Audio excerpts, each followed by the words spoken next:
অধীরবাবু, আপনি তো জানেন যে গতকাল দীপা দাশমুন্সির কনভয় আটকে দেওয়া হয়েছিল প্রশাসনের পক্ষ থেকে। এছাড়া প্রশাসন থেকে কোনো রাজনৈতিক দলের সদস্যকে কালকে অবধি ঢুকতে দেওয়া হচ্ছিল না, তা সত্ত্বেও আজ আপনি তেহট্টে গেলেন কেন? আমি তাকে করে বলবো আমার যাওয়ার প্রয়োজন হয়েছিল, আমি গেছিলাম। এবং আমরা তো না জানিয়ে কাউকে যাইনি। আজকে তো আনন্দবাজার পত্রিকাতেও বেরিয়েছে যে আমরা যাব। এটা তো স্বাভাবিকভাবেই প্রশাসন কি করবে না করবে তার জবাব আমি কি করে দেবো। আমি যখন যাই তখন রাস্তায় পুলিশ আমিও দেখেছি। তারপরে যেখানে ঘটনা, সেই ঘটনাস্থলে আমরা নেমেছি, নেমে দেখি চারিদিকে সব কালো কালো ছাই। তারপরে যেখান থেকে গুলি চালিয়েছে ছাদ থেকে পাবলিক সেই ছাদ দেখাচ্ছে, সেখানে দিব্যি বাজার চলছে। তো 144 ধারা মানেটা কি সেটাই তো বুঝলাম না। বাজার চলবে, লোকের দোকান চলবে, সেখানে 144 ধারা। হঠাৎ রাজনৈতিক দলের লোকদেরকে যেতে গেলে 144 ধারা কেন? তো ওখানকার একজন অ্যাডিশনাল এসপি সে বলছেন যে এখানে 144 ধারা জারি আছে। আপনি কি জানেন না? আমাকে তাই জিজ্ঞেস করছে। আমি কি করে জানবো কোথায় 144 ধারা জারি আছে? আমি তো সরাসরি আসছি, আপনারা তো বলবেন যে কোথায় 144 ধারা জারি আছে বা না আছে। তারপরে আমি আমি যে মৃত ব্যক্তি তার যে ভদ্রলোক মারা গেছেন পুলিশের গুলিতে, সেই শোকসন্তপ্ত পরিবারের কাছে আমি গেলাম।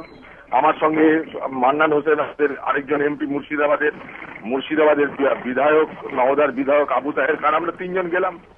সেই শোকসন্তপ্ত পরিবারের মানুষের সাথে দেখা করলাম, তাদেরকে কিছু আমাদের সাধ্যমতো কিছু অর্থ সাহায্য করলাম, তাদেরকে সান্ত্বনা দিলাম। তারপরে বেরিয়ে এসে সেখানকার মানুষের সঙ্গে আলোচনা করলাম এবং সেখানকার মানুষের যে আতঙ্ক, যে ভয়, সেগুলোকে লক্ষ্য করলাম আমরা। এবং যা বলা হচ্ছে সেই তার সঙ্গে বাস্তবে যে কোনো সম্পর্ক না সেটা বুঝলাম। ওখানকার এসডিপিও যিনি, তিনি একদম গণ শত্রুতে রূপান্তরিত হয়েছে। সাধারণ মানুষ আমার কাছে কাঁদছে, বয়স্ক মানুষরা আমার পা ধরে কাঁদছে। এর থেকে আর মর্মন্তুদ দৃশ্য কি হতে পারে। এবং সব থেকে বড় কথা যে সেখানটায় কিন্তু 144 ধারা, সেখানেও আমরা দেখছি দলের লোকদের জন্য 144 ধারা নাই, অন্য দলের লোকদের জন্য 144 ধারা। যেমন তৃণমূলের মিছিল মিটিং সবই চলছে, দিব্যি বাজার হচ্ছে, লোকজন সব আছে ওখানটায়। কোথায় 144 ধারা আমাদের মাথায় ঢুকলো না। আমি যেটা প্রশাসনকে বললাম ওখানটায় যে বরং আপনারা 144 ধারা যা আছে এগুলো উঠিয়ে দিন, সবাইকে আসতে দিন, সব রাজনীতি দল আসুক, তাতে কিন্তু একটা সহমতের বাতাবরণ তৈরি হবে। ওখানকার মানুষের সকলের সর্বস্তরের মানুষ কিন্তু এক জায়গায় আছে। ওখানে কোনো মানুষ কিন্তু তাদের মধ্যে কোনো বিভাজন নাই। যেটুকু বিভাজন এবং যে কারণে আজকে ওখানে ঘটনাটা ঘটলো সেটা যে তৃণমূলের অন্তর্দ্বন্দ্ব। এবং তৃণমূলের দুটো গোষ্ঠীর মধ্যে লড়াই। সে এখন পুলিশ কার পক্ষে যাবে এটা পুলিশের সমস্যা।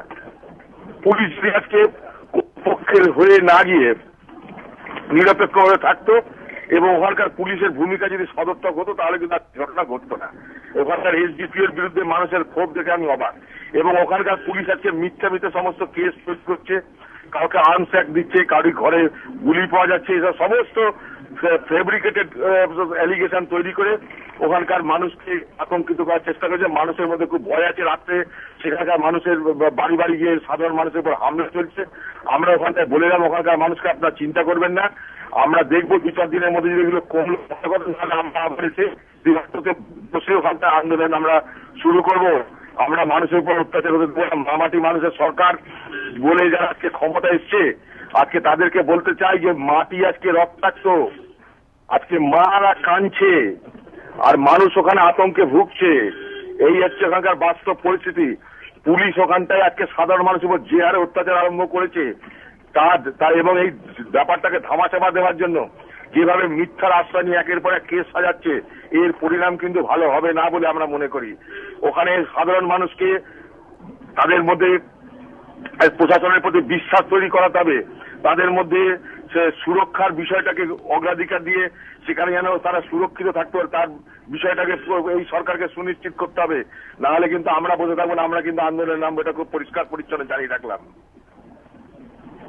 অনেক ধন্যবাদ।